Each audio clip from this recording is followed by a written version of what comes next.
I'm gonna tell you a story when my brother Donald Mustard trolled my sister so bad. A couple of weeks ago, I told you a story about when I trolled my brother Donald and he kind of got back at me. You guys seemed to really enjoy it and said, I want more stories like this. And guys, I have a ton of them. So today I'm gonna tell you a story about a time that Donald trolled my sister so bad, and it's so hilarious. So buckle in, guys, this one's fun. All right, guys, here's the story. But before we get started, I'm still working on my super secret project, and there's been a lot of progress on it. And what I'm working on is part of that project today, but seriously, don't try and guess what it is, guys. Just don't. You're never gonna guess it. What I'm telling you right now, it's a game changer. It's a game changer. I hope I'm not overhyping this at all. Today I'm building like a little sea wharf type building, so I'll tell the story while I'm doing that. So here's how the story goes. It was a hot summer day in Houston, Texas, where we grew up, and we were all incredibly bored. It was just me and my two brothers. We were just kind of hanging out looking for something to do. Now, I do have another brother. His name's Jeremy, and he's equally as talented and smart as Donald, but we were all just sitting around pretty bored. So my brothers hatch up this idea, and they go and ask my mom if we can do this, and she gives her permission because we were gonna get into a little bit of mischief. Now, I was really young at this point. My guess is Donald was probably 14 or 15 at the time, which means my other brother was probably like 12, which means I was like 7 or 8 years old. So my brothers hatch up this plan where they're gonna go and grab some jewels that my sister has. Now, I'm talking about like cheap, like the Mardi Gras jewels that are like plastic that you like drape over. They're super long. My sister had a giant box of these things, and she like never played with them. So we went and grabbed this box of jewels, and my brothers put it in a box, like a little shoe box, and they covered that shoe box with brown paper. Now, Donald, being the artist he is, he took that brown paper and made it look like it was really old. He grabbed like a lighter and put like burn marks all over it. He drew this really cool looking like skull and bones on it. Like he wanted to make it look like it was an old buried treasure from a pirate or something. So he took this box and he made it look really old, and then we went out and buried this box underneath our trampoline in the backyard. And then we kind of just left it there for a number of weeks. Now, at this point, because I was a young man, I totally forgot that we had even done this thing. Like, it was something that was fun that day when we were bored, but I completely forgot about it. Now, we had left it out there long enough to where the grass had grown back over the box, and then my brothers started slowly releasing information during dinner time that they had been learning in school that pirates had left buried treasure all over Houston, particularly in our area of Houston.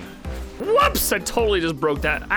And they were also telling us that their teachers had taught them that if you ever found one of these buried treasures, you got to keep the profits from it. All of us at dinner time were just like, yeah, that's interesting. And I was like, that's cool.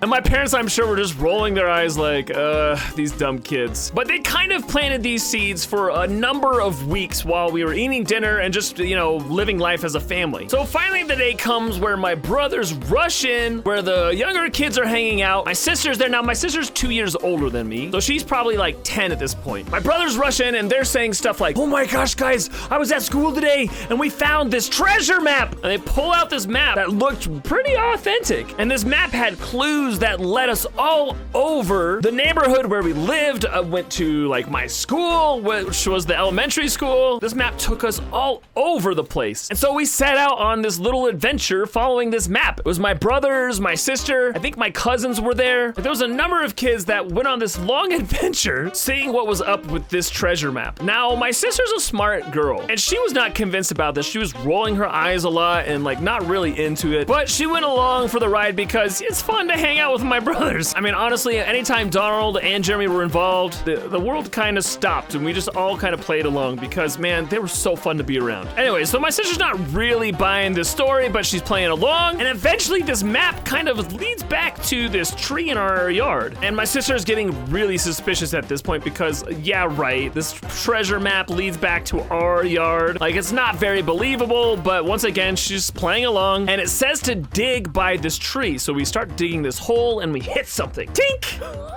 Well, there's this like glass container in there. It has this old piece of paper in it. Looks really ancient. And in it, it has some instructions that you should walk X amount of paces to the left and then to the right and whatever. And eventually what it does does is it leads you under the trampoline. And now I had totally forgotten that a few weeks ago we had buried this thing under the trampoline. I was totally invested in this like treasure hunt thing. I was all excited and I knew that we were gonna find something and we're gonna be rich for the rest of our lives. So I was all into it. But at the point when we got to the trampoline, I remembered that we had buried this box there weeks before, and I was like, oh, and my brothers could totally tell that I finally had remembered. They were like, shh, shh, shh. So anyways, this treasure hunt had finally led us underneath the trampoline, and it was time for the big reveal. We start digging underneath the trampoline, and then we hit the box, dunk. At this point, my sister and my cousin are totally invested, and they scream, ah! They uncover the dirt and they pull out this box with the skull on it. Everyone is super excited about it. And of course, I'm sitting there smugly like, I know what's going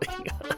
Although clearly I didn't really know what was going on. They go to open the box. My sister and cousin look in the box and there's all these jewels. And they look at it for just a second when my sister says, hey, those are my jewels.